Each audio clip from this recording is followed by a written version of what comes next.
takkan terikat waktu. Bebaskan mimpimu di angkasa, warnai bintang di jiwa.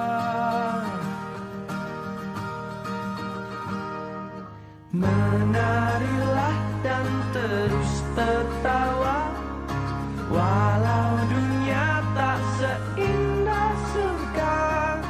Bersyukurlah pada yang kuasa, cinta kita di dunia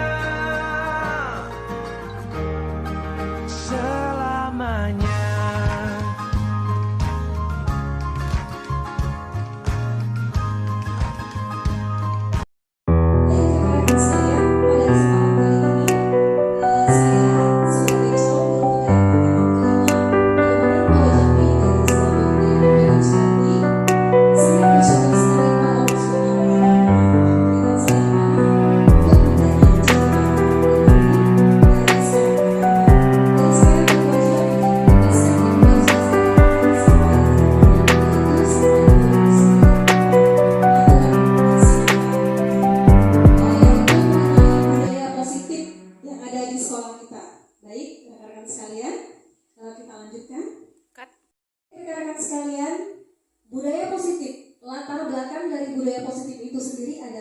Suasana positif yang sangat mendukung dalam menciptakan pembelajaran yang kondusif. Karena dengan suasana yang positif, murid dan guru akan menemukan suatu kondisi pembelajaran yang menyenangkan. Artinya, budaya positif itu adalah tradisi. Kita jadikan praktik-praktik baik itu, sikap-sikap baik di sekolah itu menjadi budaya, menjadi tradisi di sekolah kita. Nah, inilah yang melatar belakangi adanya budaya positif di sekolah. Nah, baiklah rekan-rekan, selanjutnya budaya positif itu adalah nilai-nilai atau keyakinan dan kebiasaan-kebiasaan di sekolah yang berpihak kepada murid, agar murid dapat berkembang menjadi pribadi yang kritis, penuh hormat, dan bertanggung jawab. Hal ini sangat berkaitan sekali dengan profil pelajar Pancasila yang sudah kita terapkan di kelas 1 dan kelas 4. Nah, nilai-nilai atau keyakinan dan kebiasaan-kebiasaan. Nah, ini diharapkan budaya positif ini dapat menumbuh di dalam jiwa dan tubuh siswa-siswa kita, menjadi nilai-nilai kebaikan itu menjadi tradisi, menjadi budaya yang akan diterapkannya baik di sekolah maupun di rumah. Topik kita selanjutnya ada 7 ya rekan-rekan. Yang pertama adalah perubahan paradigma belajar, disiplin positif, motivasi perilaku manusia, kebutuhan dasar manusia, posisi kontrol kita sebagai guru, kemudian keyakinan kelas, dan yang terakhir adalah segitiga restitusi. Nanti saya akan jelaskan satu persatu. Nah, yang pertama ada perubahan paradigma, yaitu kegiatan kepalan tangan. Ada A dan B, Anda dan teman Anda, misalkan seperti ini ya Bapak Ibu. Coba sekarang sobeklah secari kertas kecil. Oke. Ya, boleh secari kertas kecil. Ya. Nah, kemudian tuliskan benda atau sesuatu yang sangat berharga untuk Anda. Misalkan apa sesuatu? Pikirkan sesuatu yang sangat berharga, yang sangat Anda cintai. Iya, boleh. Misalkan anak atau apapun benda itu, tuliskan di secari kertas tersebut. Nah, baik. Kemudian letakkan di salah satu tangan Anda dan genggam benda atau sesuatu tersebut dengan segala daya. Buatlah kepalan. Nah, artinya setelah ditulis benda yang sangat berharga tadi, iya betul sekali. Ya. Nah, kemudian kepal sekuat tenaga. Nanti saya akan membuka ya. Contohnya begini. Kepal sekuat tenaga, artinya Ibu Demar ini sangat mempertahankan sesuatu yang sangat berharga bagi dirinya. Saya sebagai rekannya akan membuka sekuat hati saya juga. Jadi Bu Demar harus mempunyai strategi agar kepalan tangan ini tidak bisa dibuka, karena yang mengontrol adalah Ibu Demar sendiri. Bagaimana caranya? Oke, nah seperti itulah perubahan paradigma ini. Nah, di teman Anda akan mencoba dengan sekuat tenaga, itu tadi posisinya adalah saya ya Ibu ya, dengan berbagai cara untuk meminta Anda memberikan benda tersebut. B bisa membujuk, mengancam, menghardik, merayu, menyuap, apa saja agar dapat membuka kepalan tangan Anda. Kemudian apa yang terjadi?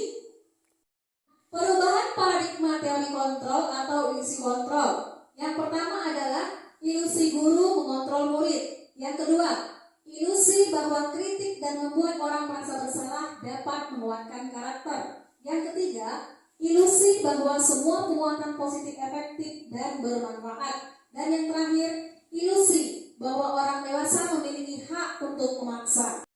Baiklah rekan-rekan, selanjutnya perubahan paradigma stimulus respon teori kontrol. Coba perhatikan di sini, siapa sesungguhnya yang memiliki kontrol? Di kolom sebelah kiri saya ini ada stimulus kontrol.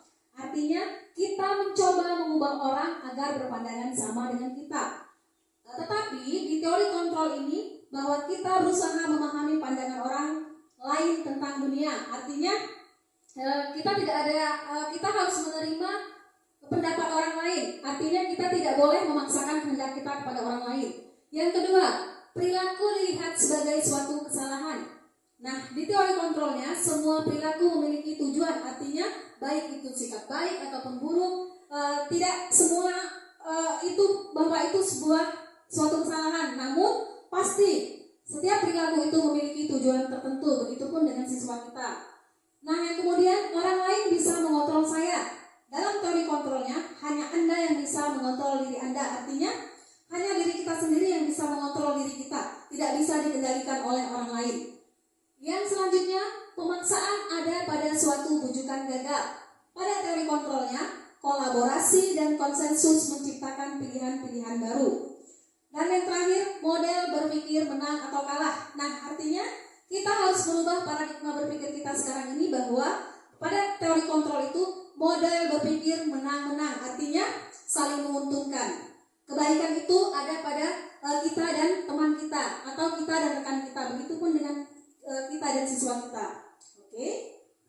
Nah, materi yang kedua ini adalah disiplin positif. Disiplin positif itu sendiri merupakan suatu cara penerapan disiplin tanpa adanya kekerasan dan ancaman yang dalam praktiknya melibatkan komunikasi tentang perilaku yang efektif antara guru dan murid. Artinya, penerapan disiplin kita ini tanpa adanya paksaan, tanpa adanya ancaman atau kekerasan lagi terhadap murid-murid kita. Namun, kita menerapkan disiplin positif ini, kita hadirkan kesadaran dari dalam diri siswa kita tanpa adanya ancaman lagi. Karena selama ini saya pribadi pun sering itu mengancam siswa supaya disiplin. Namun kenyataannya setelah saya mempelajari modul di guru penggerak ini, saya menyadari begitu kelirunya sikap saya selama ini. Mudah-mudahan kita semua nantinya bisa merubah pola pikir kita dan kita bisa terapkan bersama-sama kepada siswa kita. Nah, jadi disiplin positif merupakan salah satu cara penerapan disiplin yang bertujuan untuk menumbuhkan kesadaran serta memberdayakan murid untuk melakukan sesuatu tanpa sogokan, ancaman maupun hukuman. Artinya, kita tidak lagi menerapkan hukuman kepada siswa kita, tidak lagi menerapkan kekerasan, ancaman, namun kita hadirkan kesadaran dari dalam diri siswa kita itu sendiri. Oke, materi yang selanjutnya. Nah, disiplin positif akan melahirkan nilai kebajikan. Nilai kebajikan pada profil pelajar Pancasila. Inilah sekarang yang kita sedang lakukan pada kurikulum Merdeka di kelas 1 dan kelas 4. Profil pelajar Pancasila itu sendiri ada yang pertama, nilai kebajikan yang ingin dicapai oleh setiap anak di Indonesia. Kita kenal dengan profil pelajar Pancasila itu beriman, bertakwa kepada Tuhan Yang Maha Esa dan berakhlak mulia. Itu tujuan pertamanya. Artinya di atas kemandirian, bernalar kritis, berkebinekaan global, gotong royong dan kreatif itu, yang paling pertama dan utama adalah siswa kita itu menjadi siswa yang beriman, bertakwa kepada Tuhan Yang Maha Esa dan berakhlak mulia. Jadi di atas ilmu itu tetap adab yang pertama kali kita tanamkan kepada siswa kita. Baik, selanjutnya yang ketiga ada teori motivasi perilaku manusia. Yang pertama, untuk menghindari ketidaknyamanan atau hukuman, apa yang akan terjadi apabila saya tidak melakukannya? Itu disebut dengan motivasi eksternal dari luar diri siswa. Yang kedua, untuk mendapatkan imbalan dari orang lain atau institusi. Apa yang akan saya dapatkan apabila saya melakukannya? Itu juga termasuk motivasi eksternal. Yang ketiga, untuk menghargai diri sendiri. Saya akan menjadi orang yang seperti apa bila saya melakukannya? Itu yang disebut dengan motivasi internal. Tujuan disiplin positif. Nah, rekan-rekan sekalian, Inilah tujuan kita terhadap siswa kita, memunculkan, menimbulkan motivasi internal dari dalam dirinya. Itulah tujuan utama dari disiplin positif tersebut. Misalkan seperti ini, dalam hal belajar, dalam hal semangat belajar, motivasi belajar siswa kita, kita harus menimbulkan bahwa mereka itu ingin belajar karena mereka menghargai dirinya sendiri, karena mereka ingin, aku ingin belajar karena aku ingin menjadi seorang guru, aku ingin belajar karena aku ingin menjadi seorang dokter, aku ingin belajar karena aku ingin menjadi seorang tentara yang bermanfaat, ingin membahagiakan kedua orang tua saya misalkan. Itu motivasi yang harus kita timbulkan, bukan lagi karena mereka takut dihukum karena tidak sekolah, mereka takut dimarahi karena tidak sekolah, atau untuk mendapatkan imbalan. Misalkan seperti ini, mereka hanya mau sekolah jika diberi hadiah oleh orang tuanya, atau kita iming-imingi dengan hadiah. Misalkan siapa yang rajin sekolah, nah nanti ibu akan siapkan hadiah yang luar biasa. Nah, kita hindari motivasi yang seperti ini. Dari disiplin positif ini tujuan yang utamanya adalah memunculkan motivasi internal dari dalam diri siswa tadi. Keinginan mereka untuk belajar itu kita munculkan dari dalam diri mereka, bahwa mereka mau belajar itu karena memang menghargai dirinya sendiri. Baik, selanjutnya. Baik rekan-rekan, sampai di nomor 4 ini ada namanya kebutuhan dasar manusia. Di situ bisa kita lihat ada 5 kebutuhan dasar manusia. Semua manusia di bumi ini memiliki kebutuhan dasar. Yaitu yang pertama ada namanya kebutuhan bertahan hidup. Mau itu manusia mau kaya atau miskin, mau pejabat, orang biasa, semuanya memiliki 5 kebutuhan dasar ini. Yang selanjutnya adalah kebebasan. Kebebasan untuk apa? Untuk merdeka. Merdeka dalam hal apa? Menyampaikan pendapat, untuk memilih pekerjaan, memilih pasangan, memilih sekolahnya di mana, jurusan apa. Semua kita memiliki kebebasan. Yang kedua adalah penguasaan. Nah, sebagai manusia ini kita memiliki kebutuhan dasar sebagai penguasa. Penguasa dalam artian menguasai diri kita sendiri. Kita menjadi penguasa bagi diri kita sendiri. Yang keempat adalah kasih sayang dan rasa diterima. Kita sebagai manusia ini memiliki kebutuhan dasar untuk disayangi, dicintai oleh siapa? Oleh orang-orang terdekat kita. Kemudian rasa diterima. Kita memiliki kebutuhan dasar dari dalam diri kita itu untuk bisa diterima oleh semua orang-orang terdekat kita, oleh semua rekan-rekan kita, oleh semua lingkungan kita. Yang terakhir adalah kebutuhan akan kesenangan. Ini artinya kebutuhan dasar dalam hal kebahagiaan. Kita sebagai manusia pasti itu membutuhkan yang namanya kebahagiaan, kesenangan dalam diri kita sendiri. Baik, selanjutnya. Nah, baik rekan-rekan sekalian, ini saya rasa ini materi yang benar-benar sangat menampar saya selama ini, posisi kontrol kita sebagai seorang guru. Nah, bisa kita lihat di sini ada 5 posisi kontrol kita sebagai seorang guru. Yang pertama, waktu saya belajar modul ini, waktu kita melakukan Zoom ya ibu-ibu bersama fasilitator, saya itu merasa bahwa selama ini saya sangat salah. Hampir semua posisi ini saya lakukan, terutama yang pertama ya rekan-rekan, posisi sebagai penghukum. Ini sebelum saya mengikuti CGP ini, saya sangat sering sekali melakukan posisi kontrol ini, yaitu sebagai posisi penghukum. Nah, dalam artian bisa kita lihat di situ, guru berbuat menghardik, menunjuk-nunjuk, menyakiti, menyindir. Nah, itu termasuk menghukum. Walaupun kita tidak menggunakan fisik, tapi kita menyakiti hati anak-anak, menyindir. Nah, itu sudah termasuk posisi penghukum. Misalkan nih, guru berkata, kalau kamu tidak melakukannya, awas ya. Nah, kata-kata awas itu sudah merupakan hukuman dan ancaman. Nah, kemudian hasilnya apa kepada anak-anak kita? Memberontak, menyalahkan orang lain, dan berbohong. Nah, rekan-rekan sekalian, mungkin ini bisa kita juga terapkan kepada anak-anak kita di rumah. Sebagai seorang tua, kita bisa menerapkan posisi ini di rumah.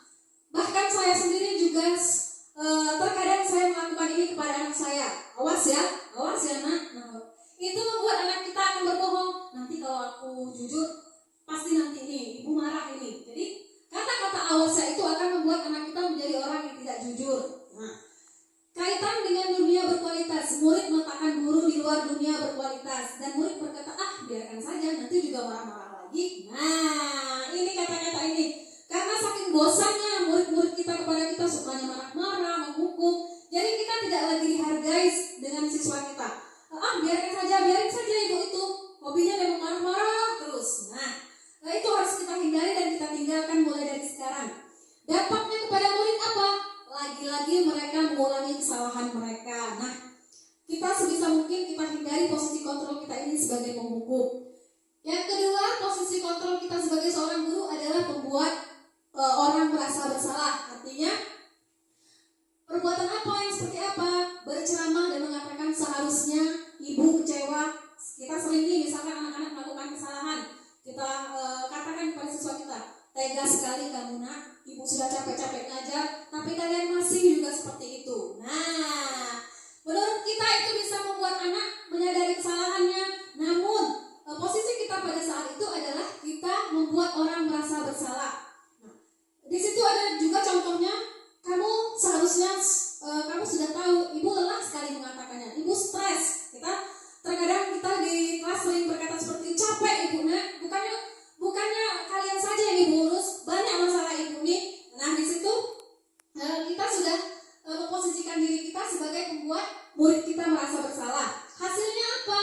Anak-anak kita akan menyembunyikan kesalahannya, menyangkal, kemudian berbohong. Kaitan dengan dunia berkualitas, murid meletakkan guru di dalam dunia berkualitas. Murid akan berkata maafkan saya. Dan kemudian apa yang akan terjadi pada murid kita? Mereka akan merasa rendah diri, mereka akan merasa bersalah. Bahkan di kelas, misalkan ada satu anak kita melakukan kesalahan, kita buat mereka merasa bersalah, teman-temannya pasti akan menyalahkan murid tersebut. Itulah, gara-gara kau tadi kan ibu tuh marah. Nah, ini tidak boleh lagi kita lakukan dan hendaknya kita hindari kata-kata seperti itu, sikap seperti itu kepada murid kita. Yang ketiga, ada posisi kontrol kita sebagai teman. Nah, ini juga biasa kita lakukan di sekolah. Kita menganggap siswa kita sebagai teman. Misalkan nih guru berkata membuatkan alasan-alasan untuk muridnya. Ayolah lakukan demi ibu. Misalkan kita sering, ayolah nak, bantu ibunya. Siapa nih yang mau bantu ibu? Biasanya kita seperti itu menganggap siswa kita sebagai teman. Artinya apa? Akan terjadi kebiasaan ketergantungan. Nah, kemudian apa lagi dampak negatifnya apa? Terkadang ada siswa kita yang dianggap sebagai teman itu mereka menghargai. Namun terkadang ada juga siswa kita yang menjadi mengolok-olok kita. Kita sudah bersikap menganggap mereka itu teman, ingin bersahabat dengan mereka. Namun ada juga siswa yang tidak menyambut baik hal tersebut. Mereka malah mengolok-olok gurunya. Murid pun akan berkata, maafkan saya, dan juga akan merasa rendah diri. Nah, posisi selanjutnya adalah sebagai pemantau. Di posisi pemantau itu, guru akan berkata menghitung dan mengukur. Nah, di sini posisi pemantau ini, guru memang tidak menghukum, guru juga tidak menganggap siswa sebagai teman, ataupun membuat mereka merasa bersalah. Namun, posisi pemantau ini, guru lebih banyak mengawasi. Kira-kira saya rasa kalau kita mengawasi itu, guru akan menyimpan dendam. Awas ya, di dalam hati kita. Dia mengawasi tindak tanduk muridnya, namun di dalam hatinya ini menyimpan, memang ya anak ini susah sekali diatur. Awas nanti nilainya saya kasih rendah. Misalkan dia hanya memantau perilaku murid-muridnya tersebut. Nah, kemudian kaitannya dengan dunia berkualitas, murid meletakkan guru peraturan dan hukum di dunia berkualitas. Murid akan berkata berapa banyak bintang yang saya harus peroleh, berapa halaman yang harus saya tulis. Nah, dampaknya apa kepada murid kita?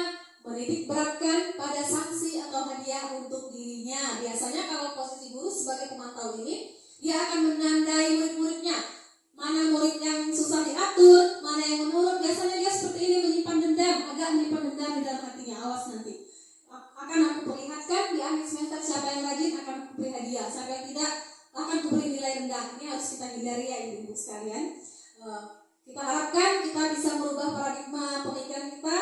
Kita beranjak ke posisi yang paling ideal, saya rasanya ini yang paling baik, posisi kontrol kita yang paling baik, yaitu di posisi yang terakhir, posisi kita sebagai manajer. Nah, artinya apa? Bahwa posisi kita itu sebagai manajer itu kita menghargai diri sendiri atau identitas berhasil atau sukses, mengontrol diri kita. Guru berkata mengajukan pertanyaan-pertanyaan. Nah, itu artinya apa? Di dalam posisi manajer ini sebagai seorang yang bisa menyadari kesalahannya, bisa memetik pelajaran dari kesalahan yang telah ia perbuat. Misalkan nih, apa yang kita yakini, apa yang bisa kau kerjakan untuk memperbaiki masalah ini. Nah, hasilnya apa? Itu akan menguatkan karakter pribadi di dalam murid kita. Nah, kemudian murid akan berkata, bagaimana caranya saya bisa memperbaiki keadaan? Dampaknya pada murid apa? Mengevaluasi diri, bagaimana cara dia memperbaiki diri. Contohnya seperti ini, misalkan kita temukan siswa kita berkelahi, kita tidak lagi menghukum keduanya, kita tidak lagi membuat merasa keduanya bersalah, namun kita hadapi dengan tenang, kita panggil keduanya, kemudian kita tanyakan, apa masalahnya? Kenapa bisa terjadi seperti itu? Nah, kita buat mereka itu menyadari kesalahannya, kemudian mereka akan mencari solusi. Jika saya bersalah, bagaimana cara saya mempertanggungjawabkan kesalahan saya ini? Bagaimana saya bisa mencari jalan keluar supaya bisa tidak mengulangi lagi kesalahan saya ini? Siswa itu sendiri yang kita buat untuk menyadari kesalahannya, bukan lagi kita yang memaksa atau memberi ancaman atau memberi hukuman kepada siswa kita. Baik, selanjutnya. Nah, baiklah rekan-rekan sekalian, kita telah sampai di keyakinan kelas. Ada namanya keyakinan kelas. Mengapa tidak peraturan saja? Mengapa harus keyakinan kelas? Nah, kita di sini diharapkan nantinya setelah workshop ini kita dapat menerapkan keyakinan kelas ini di kelas kita masing-masing. Mengapa kita memiliki peraturan harus menggunakan helm bila mengendarai kendaraan roda 2? Misalkan pertanyaan yang muncul. Kemudian, mengapa kita memiliki peraturan 3M? Menggunakan masker, mencuci tangan, dan menjaga jarak 1,5 meter. Dan kemudian, mengapa kita memiliki peraturan harus datang tepat waktu pada saat mengikuti pelatihan? Nah, untuk mendukung motivasi intrinsik, yaitu motivasi dalam diri murid kita, kembali ke nilai-nilai atau keyakinan-keyakinan lebih menggerakkan seseorang dibanding mengikuti serangkaian peraturan-peraturan.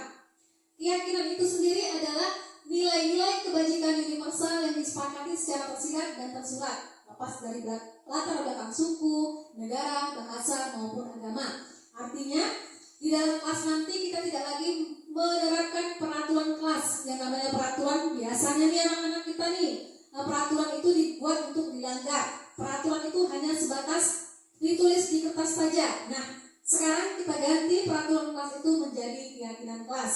Baik, selanjutnya. Nah, melalui keyakinan kelas ini kita pertama kali beranjak dari peraturan kelas.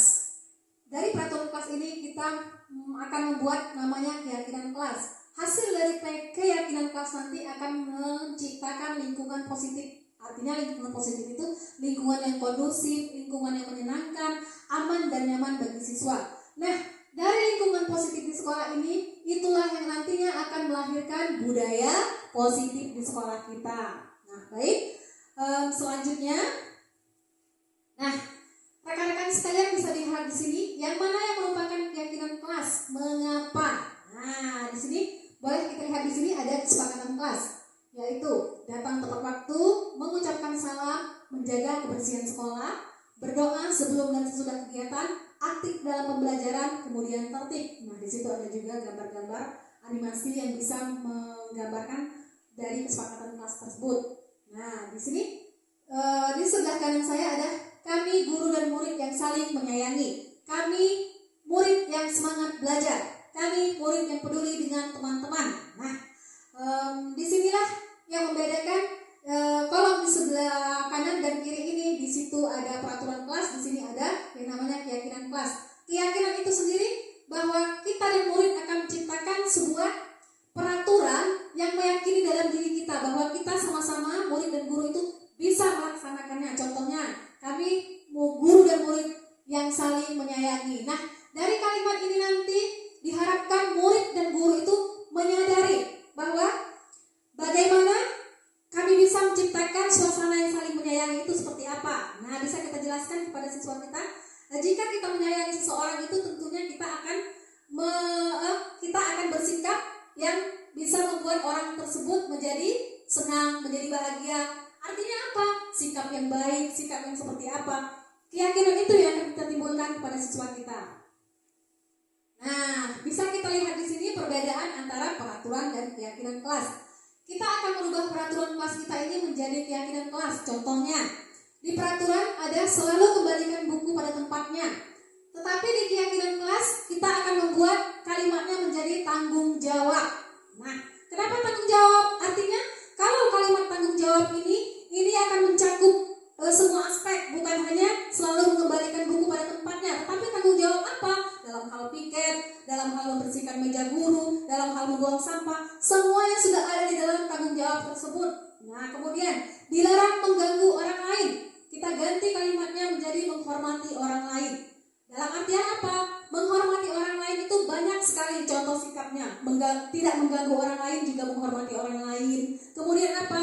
Tidak mengganggu orang yang sedang makan itu juga menghormati orang lain. Kemudian apalagi? Bersikap santun ketika melewati orang yang sedang berbicara itu juga menghormati orang lain.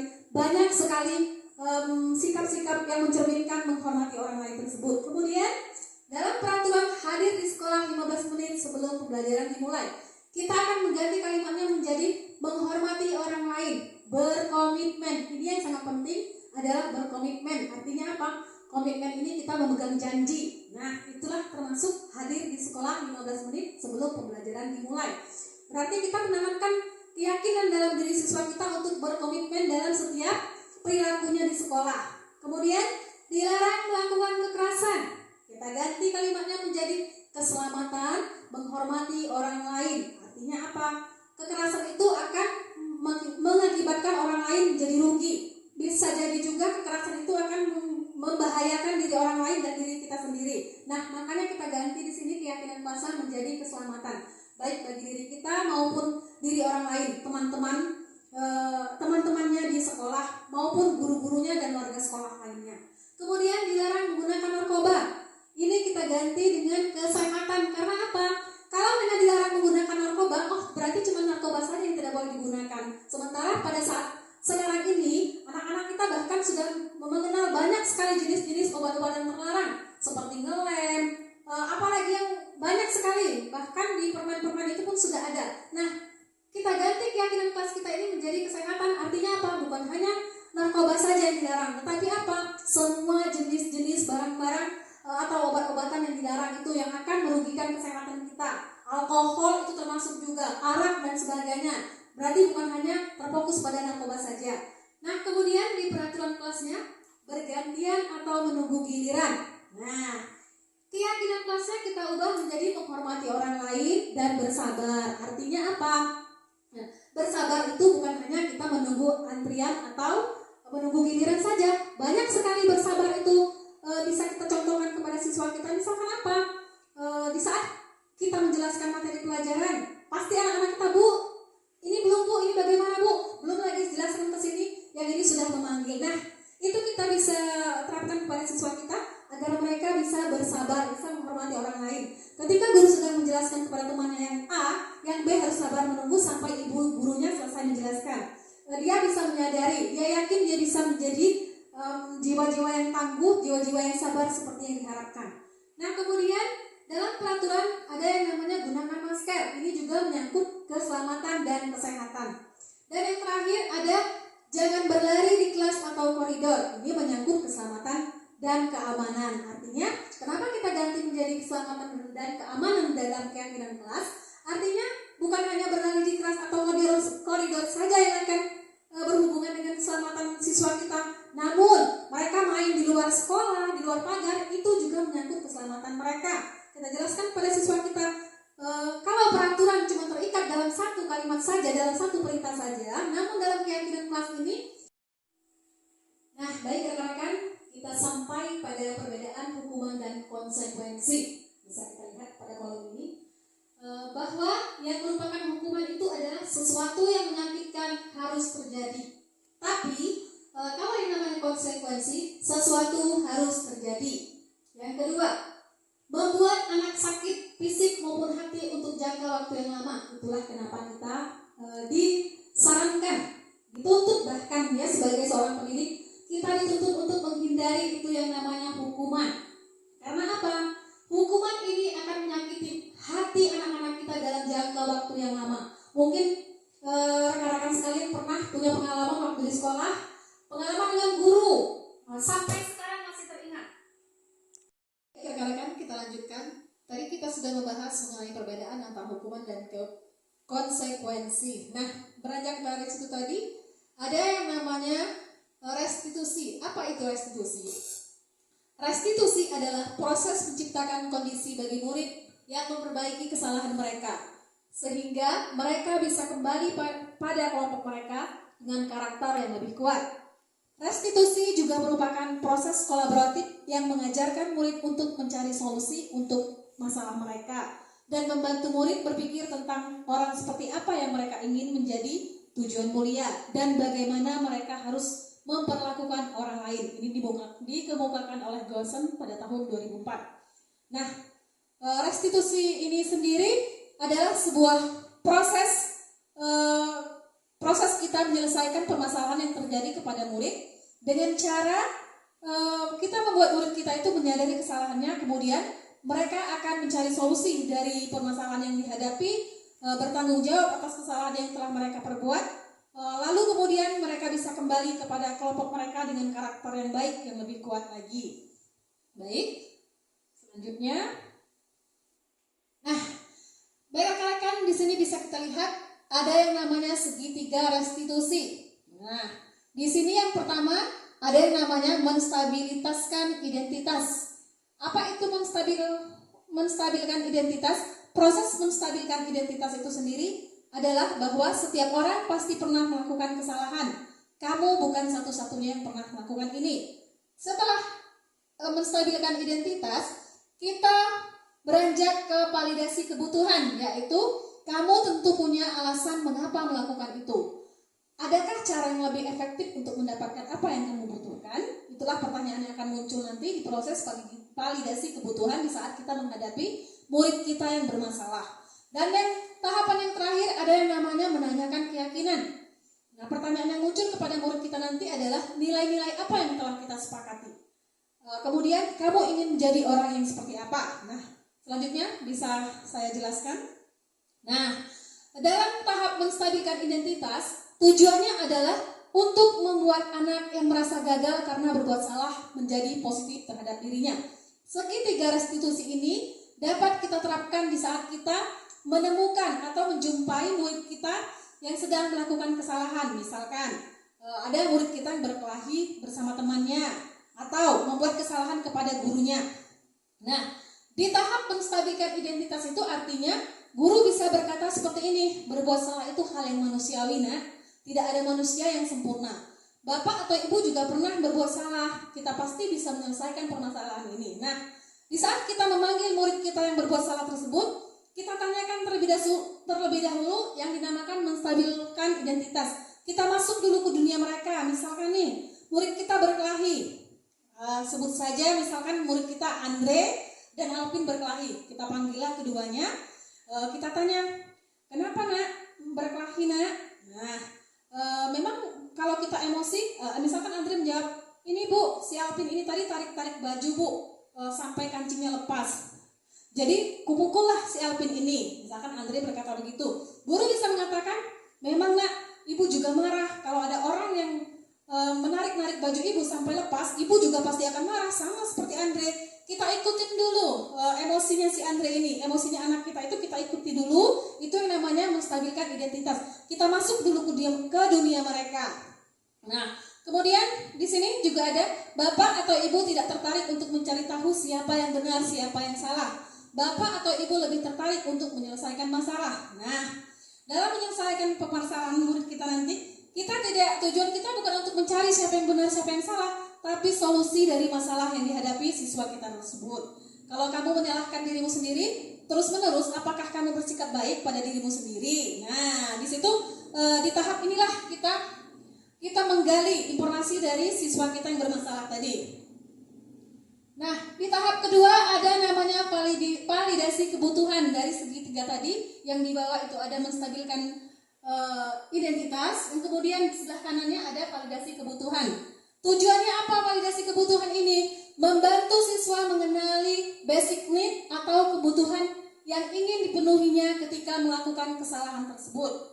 Pada dasarnya setiap tindakan manusia tujuannya adalah memenuhi basic need. Apakah itu power, freedom, love, and belonging, fun, and survival. basic needs ini tadi adalah kebutuhan dasar manusia yang sudah saya jelaskan sebelumnya tadi. Ada 5 kebutuhan dasar manusia itu. Nah, setiap anak kita melakukan kesalahan, itu pasti ada kebutuhan dasar dalam dirinya yang tidak terpenuhi. Entah itu di rumah kekurangan kasih sayang, kurang perhatian, dan sebagainya. Nah, di dalam validasi kebutuhan ini, kita bisa berkata kepada murid, kamu bisa saja kan melakukan hal yang buruk, tapi kamu tidak melakukannya kan?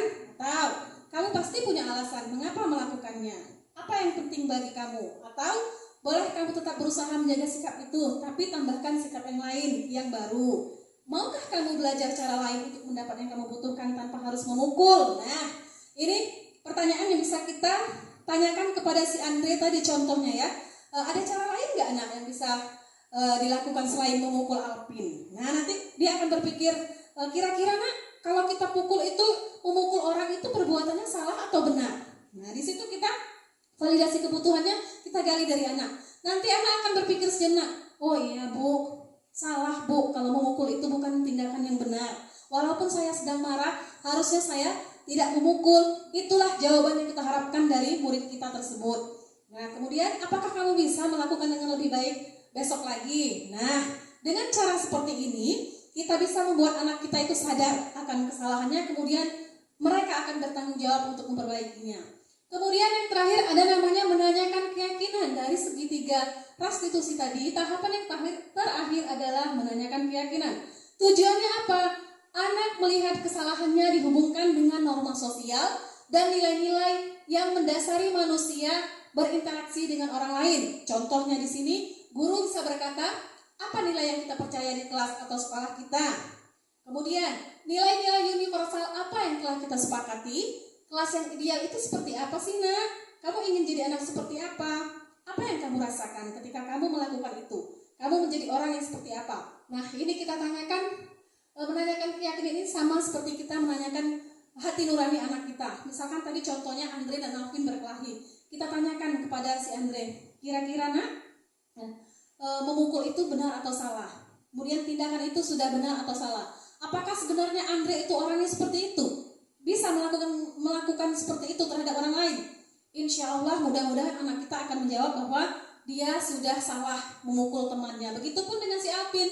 Alpin juga akan menyadari kalau menarik baju temannya itu bukanlah perbuatan yang baik. Nah, baik Bapak Ibu, rencana kerja tindak lanjut RKTL membuat keyakinan kelas. Inilah nanti yang akan kita terapkan di kelas kita masing-masing.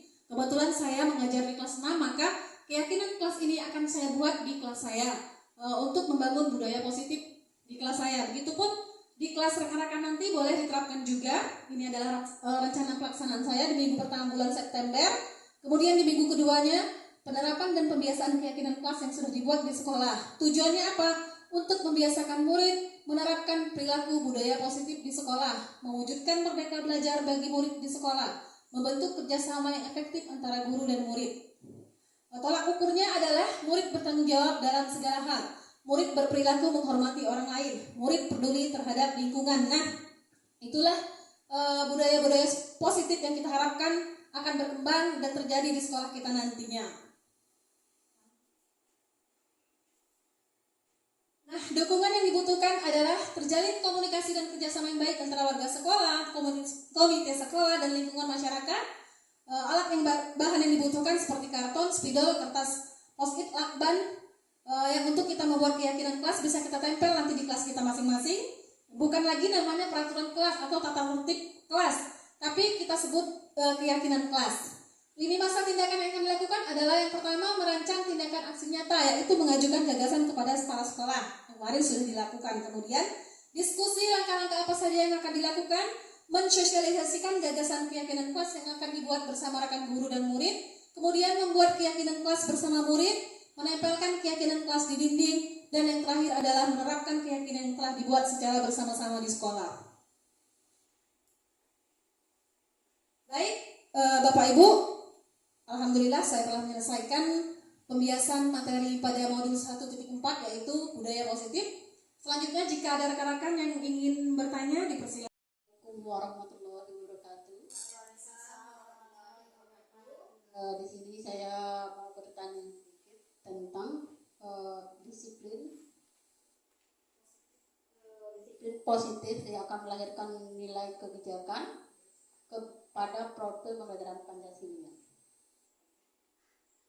Bagaimana menerapkan pembelajaran kelima di dalam kelas tinggi dan kelas rendah? Apa ada perbedaan atau persamaannya? Terima kasih. Baik Ibu, terima kasih atas pertanyaannya.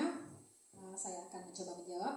Nah, bagaimana cara kita menerapkan disiplin positif untuk melahirkan nilai kebajikan profil pelajar Pancasila di kelas tinggi dan kelas rendah? Apakah ada perbedaannya? Tentu yang namanya di sekolah dasar ini ada jenjang yang berbeda, ada kelas tinggi dan ada kelas rendah. Nah, menurut pemikiran Ki Hajar Dewantara bahwa tugas kita sebagai seorang pendidik ini adalah kita menuntun tumbuh kembang anak sesuai dengan kodratnya tanpa kita melalaikan kearifan lokal yang ada di daerah sini. Misalkan nih, kita menjadi seorang pemimpin pembelajaran yang berpusat kepada murid kita. Artinya apa? Kita sebagai guru memang harus benar-benar mempersiapkan strategi kita. Bagaimana rancangan pembelajaran kita yang tepat untuk mewujudkan profil pelajar Pancasila pada siswa kita. Nah, untuk perbedaannya antara kelas tinggi dan kelas rendah ini bisa kita susun. Misalkan ini di kelas rendah, kelas 1, kelas 2, kelas 3. Kita harus terlebih dahulu memahami karakter siswa kita satu persatu. Mulai dari latar belakang keluarganya, ekonominya. Kita sebagai seorang pendidik wajib mengetahui latar belakang tersebut. Karena apa? Dari informasi tersebut kita bisa mengetahui kebutuhan dasar apa, kebutuhan belajar yang bagaimana yang anak-anak kita butuhkan. Tentunya kelas rendah dan kelas tinggi itu berbeda karena misalkan di kelas rendah anak-anak itu masih suka sekali yang namanya bermain, belajar itu sambil bermain. Kita sesuaikan metode mengajar kita bagaimana, strateginya bagaimana, kemudian media yang bagaimana yang cocok untuk anak-anak didik kita. Nanti kita akan ketemu di materi selanjutnya ada yang namanya pembelajaran berdiferensiasi. Mungkin di pertemuan selanjutnya nanti kita akan mengadakan workshop mengenai hal tersebut. Nah, di situ kita bisa mengetahui metode mana yang tepat untuk anak kita, metode belajar yang bagaimana. Kita kelompokkan anak-anak itu sesuai dengan minat dan bakatnya masing-masing. Berarti di sini guru itu harus mempunyai banyak metode, banyak cara agar tujuan pembelajaran itu bisa tercapai. Begitupun terhadap anak yang kelas rendah dan kelas tinggi. Kemudian di kelas tinggi bisa saja pengetahuan anak kita ini jenjangnya sangat berbeda jauh. Seperti contohnya di kelas saya sendiri. Di kelas 6 itu ada siswa saya yang belum bisa membaca sama sekali, masih mengeja, sementara teman-temannya sudah sangat lancar. Nah, di situ saya mencari informasi, ini kenapa, ada hal apa, bagaimana cara saya bisa menyeimbangkan antara pembelajaran anak ini tadi yang kemampuannya sudah tinggi dengan anak yang tidak. Caranya bagaimana? Nah, di situ kita dituntut untuk membuat media pembelajaran atau metode dan strategi yang tepat agar pembelajaran kita, tujuan pembelajaran itu tercapai. Namun anak-anak kita itu adil, kebutuhan belajar mereka itu terpenuhi secara adil. Nah, di sini kita bersama-sama berkolaborasi dengan teman sejawat, dengan rekan, dengan semua warga sekolah bekerja sama agar kita bisa menciptakan siswa kita ini sesuai dengan tuntutan profil pelajar Pancasila. Namun yang harus kita ingat di atas ilmu, di atas semua pengetahuan akademik yang anak kita miliki, hal pertama yang harus kita tanamkan adalah nilai-nilai kebajikan seperti beriman, bertakwa kepada Tuhan Yang Maha Esa dan berakhlak mulia. Dengan cara apa? Kita menjadi teladan bagi siswa kita. Artinya apa? Dalam melakukan disiplin positif ini, kita sebagai guru harus terlebih dahulu mendisiplinkan diri kita. Mulailah dari diri kita sendiri. Contohkan praktek-praktek baik, sikap-sikap yang baik kepada siswa-siswa kita di sekolah. Jangan sampai nanti siswa kita melihat kita di sekolah lain, tetapi di saat di luar kita juga sikapnya lain. Jadi seorang guru itu bukanlah seperti aktor atau aktris. Di sekolah kita bersikap baik, namun di lingkungan di luar sekolah kita tidak bersikap baik. Karena bagi mereka, kita ini adalah cerminan bagi mereka. Kita digugu dan ditiru. Jadi mulailah dari diri kita sendiri, contohkanlah nilai-nilai kebajikan kepada siswa kita. Kemudian kita latih kemandirian mereka. Dengan cara bagaimana? Kita menjadi fasilitator bagi siswa kita. Jangan biarkan anak-anak kita manja. Kita biarkan mereka berpikir. Merdekakan mereka untuk berpendapat, berpikir kritis. Bagaimana sikap gotong royong mereka? Kita latih. Dengan caranya bagaimana? kita hadir di situ sebagai pemimpin pembelajaran. Kita hadir di situ sebagai fasilitator bagi mereka. Kita fasilitasi mereka, kita arahkan mereka. Namun mereka adalah sebagai subjeknya, mereka yang bekerja, mereka yang melakukan di atas pemimpinan kita sebagai seorang guru. Baik Ibu, demikianlah yang bisa saya sampaikan. Mohon maaf atas segala kekurangan dan saya ucapkan banyak terima kasih atas waktu yang telah rekan-rekan sekalian berikan. Mudah-mudahan apa yang sudah saya sampaikan bermanfaat bagi kita semua, terutama bagi sekolah kita. Saya akhiri, wabillahi taufiq wal hidayah. Wassalamualaikum warahmatullahi wabarakatuh.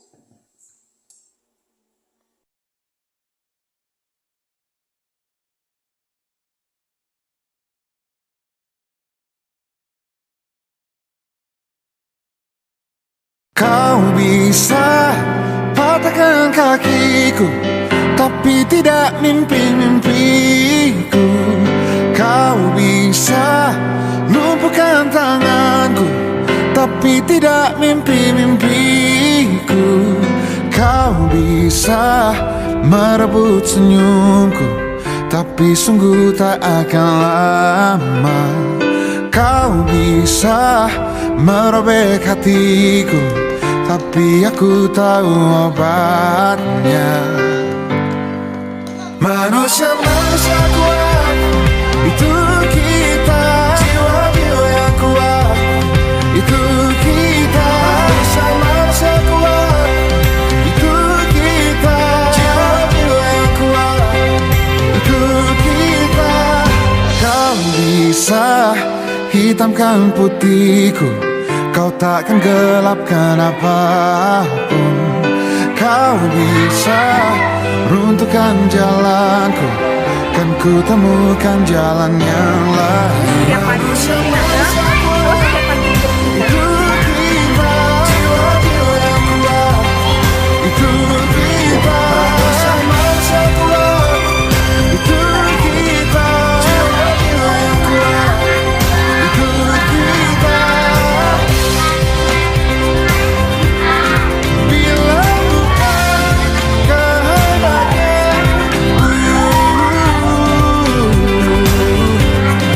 tiada satu pun jelasku akan bawa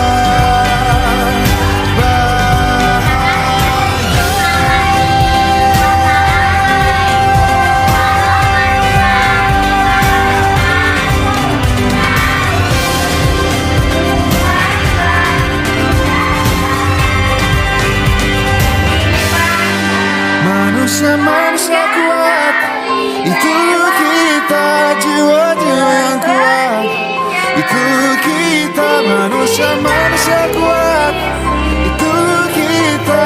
Jiwa-jiwa yang kuat, itu kita. Manusia-manusia kuat, itu kita. Jiwa-jiwa yang kuat, itu kita. Manusia-manusia kuat, itu kita. Jiwa-jiwa yang kuat, itu kita. Kau bisa patahkan kakiku, patah tanganku, rebut senyumku. Hitamkan putihnya hatiku, tapi tidak mimpi-mimpiku.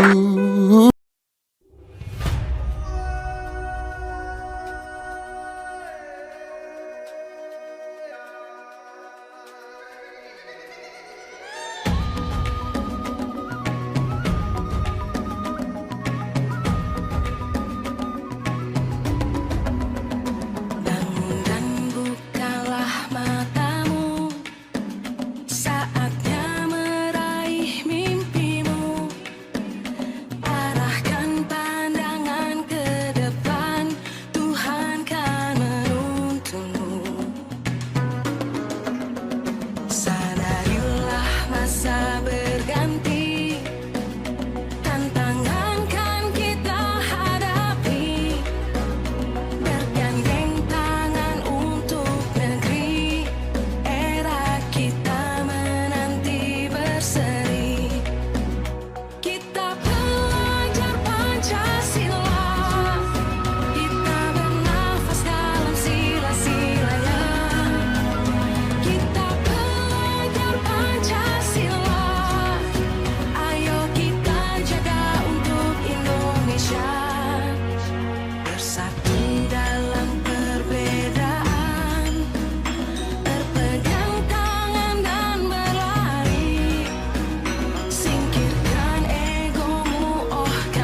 istirahat tuh kita mainnya di mana sayang?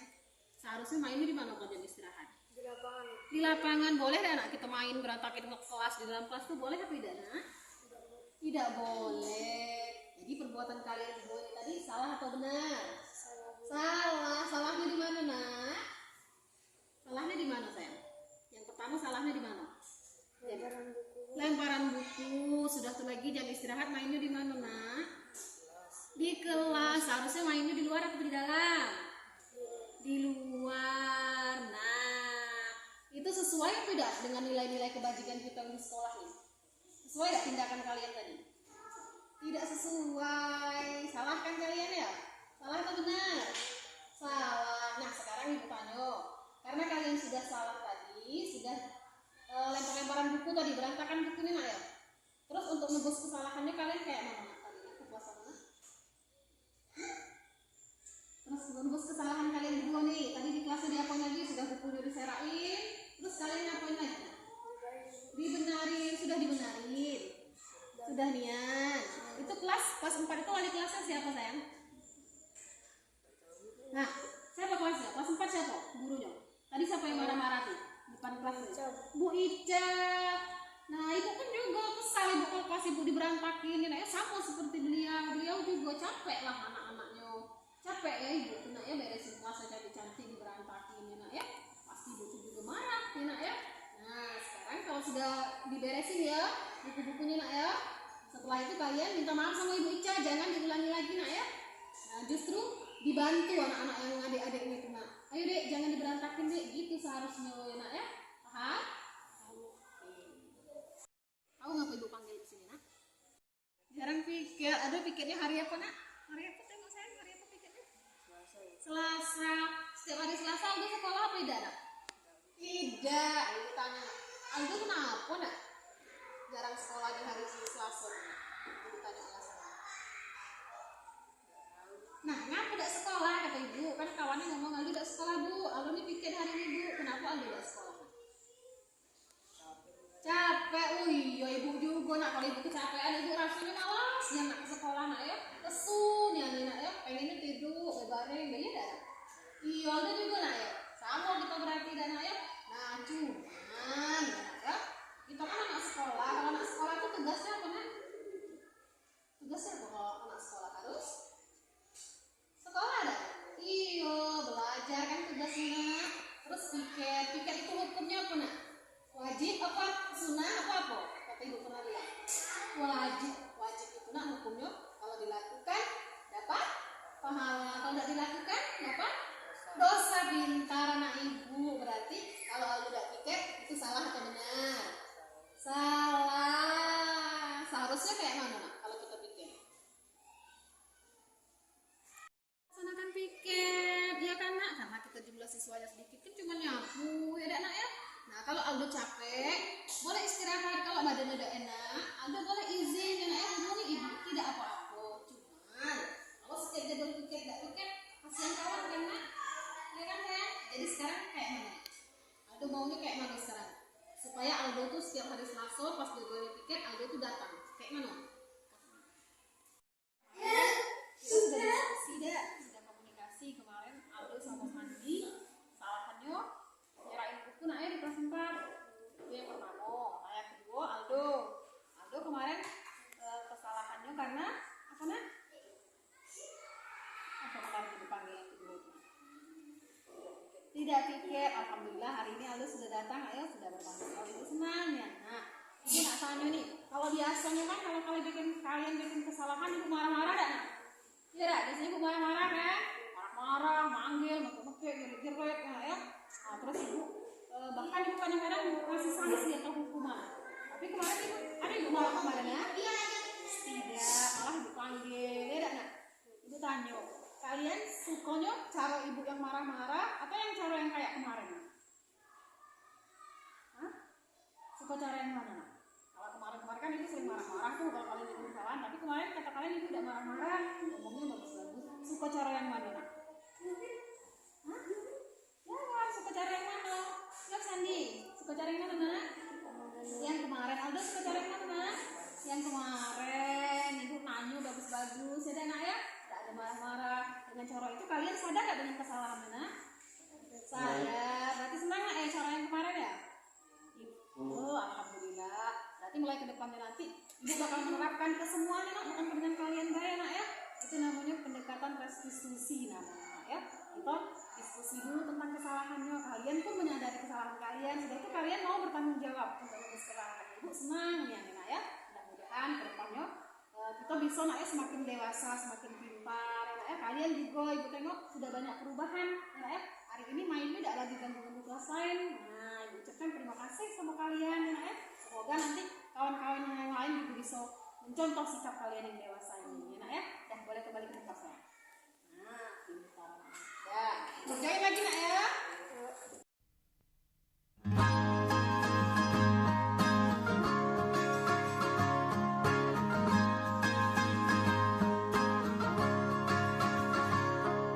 Mimpi adalah kunci untuk kita menaklukkan dunia.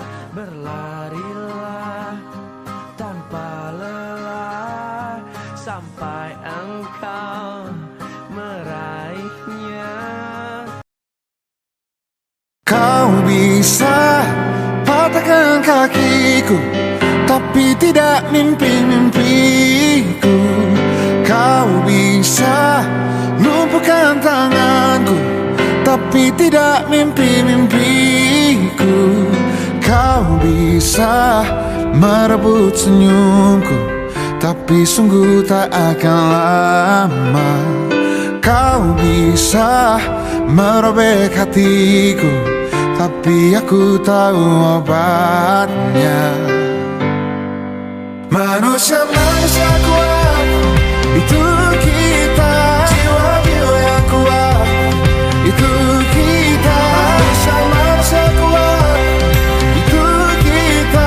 Jiwa-jiwa yang kuat, itu kita.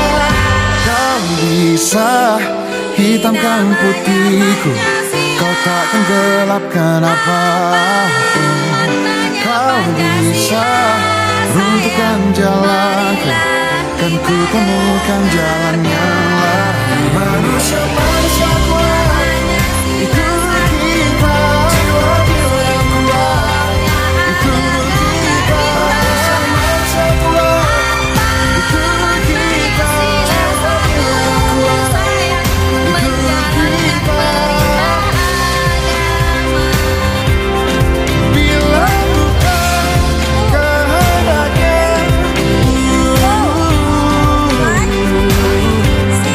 tidak satu pun jelasmu akan bawa bahagia.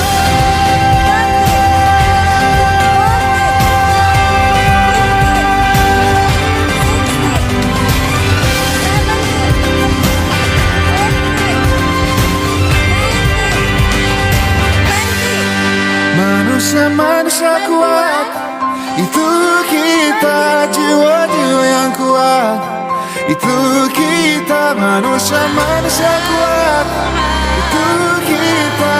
Jiwa-jiwa yang kuat, itu kita. Manusia-manusia kuat, itu kita. Jiwa-jiwa yang kuat, itu kita. Manusia-manusia kuat, itu kita. Jiwa-jiwa yang kuat, itu kita.